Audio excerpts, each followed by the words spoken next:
Orando com o Santo do Dia, 2 de janeiro, celebramos hoje Santos Basílio e Gregório Nazianzeno. A liturgia une numa só comemoração dois santos que foram grandes em santidade e doutrina, merecendo ambos o título de doutor da Igreja. Basílio e Gregório Nazianzeno, unidos na vida por uma inquebrantável amizade e no ideal de ciência e vida ascética. Foram chamados os Capadócios por causa da região onde nasceram, por volta do ano 330, e onde exerceram sua atividade literária e pastoral. Falemos primeiro de Basílio. Basílio pertencia a uma família de santos. Tais foram seus pais e seus irmãos, Gregório de Nissa, bispo e filósofo, Pedro, bispo de Sebaste, e a Virgem Macrina. Seu nome Basílio, que em grego quer dizer rei, era profético, pois ele foi homem extraordinário. Dominou sua época pela vasta doutrina e ação vigorosa, de modo a merecer de seus contemporâneos o título de Magno. Estudou retórica em sua terra natal e, posteriormente, no maior centro cultural da época, Atenas, sob a guia de mestres famosos.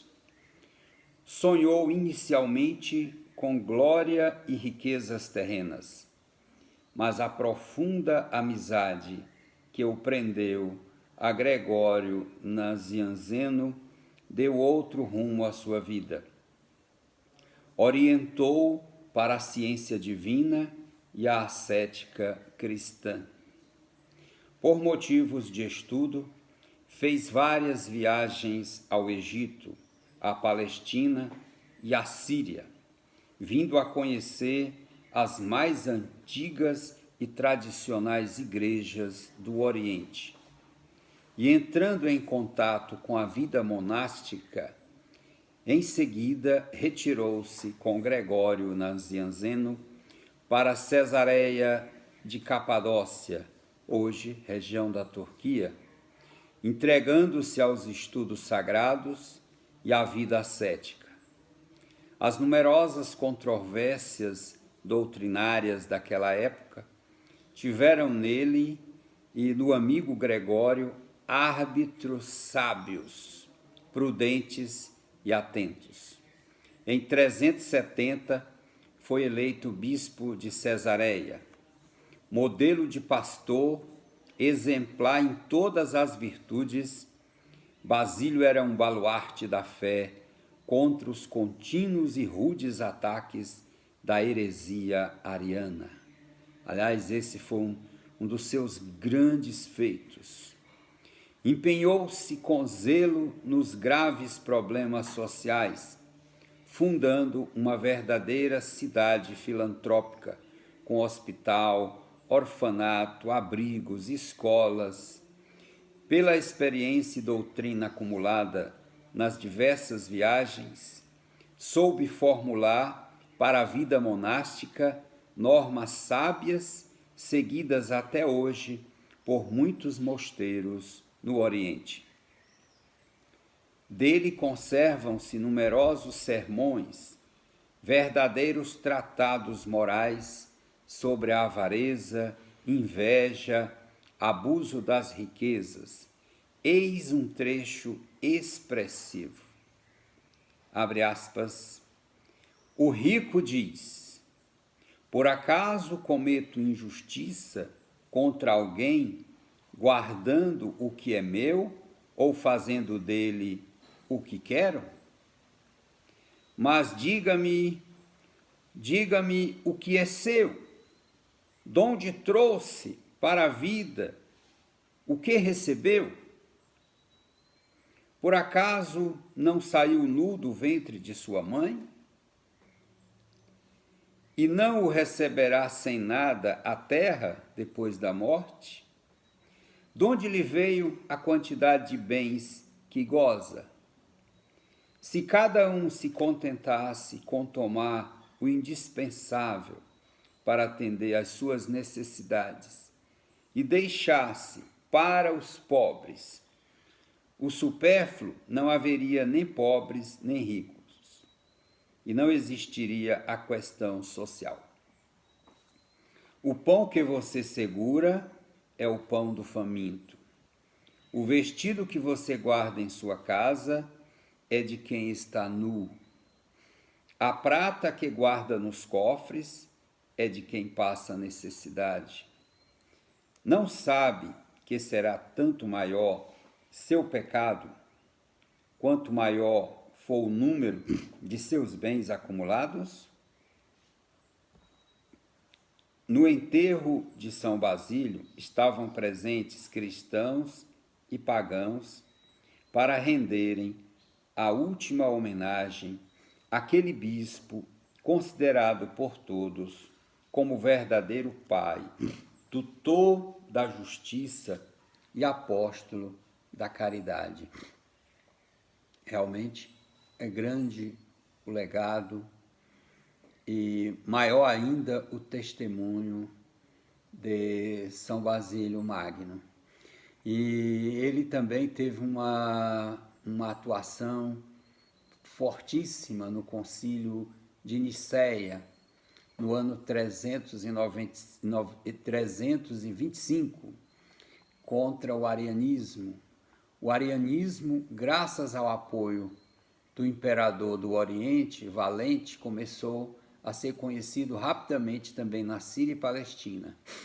Então Basílio deixou a paz e a segurança do seu eremitério para ir a Cesareia, onde foi ordenado presbítero e depois bispo. Ali começou sua luta infinita contra a nova heresia, a ponto de merecer, ainda em vida, o título de Magno. Na verdade, mas uma coisa ainda a considerar. A sua luta não era só em nível doutrinal, mas também caritativos. Aos arianos que pensavam não culpar ninguém, defendendo o que achavam certo, dizia: o que realmente lhes pertence. Acabei de ler o texto.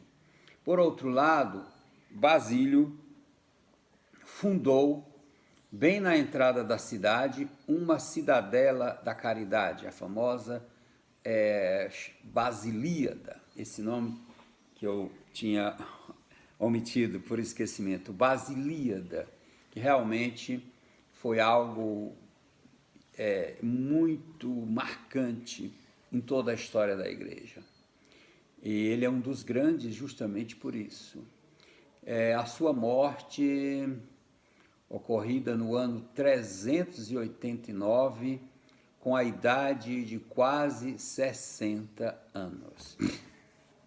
Falemos agora do amigo do peito de São Basílio, Gregório de Nazianzeno, que tinha uma irmã, Gorgônia, e um irmão, Cesário, ambos santos, era filho de um presbítero. Em Atenas, onde havia estudado, conheceu Basílio, ao qual teve um forte elo de amizade e com o qual conviveu no eremitério da Capadócia. Porém, ele também teve que deixar a paz do mosteiro para dar assistência aos seus pais, bastante idosos. Seu pai o quis, de modo particular, ao seu lado, no presbiterado, em Nazianzo, mas Gregório, que se tinha deixado convencer contra a sua vontade, se arrependeu da escolha feita e buscou novamente voltar a viver com Basílio.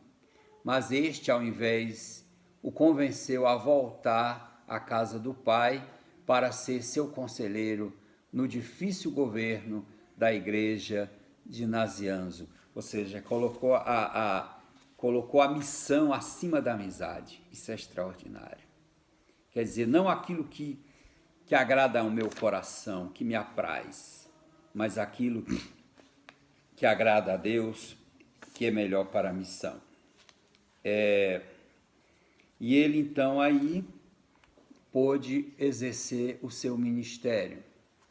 Graças à sua eloquência e solidez da sua doutrina, mas sobretudo graças à sua vida exemplar, Gregório reconduziu a cidade à ortodoxia. Porém, hostilizado por uma facção de opositores, não conseguiu ser bispo de Constantinopla, decidindo então deixar a cidade a qual havia dedicado toda a sua vida com grandes esforços, pronunciou um longo e comovente discurso de despedida.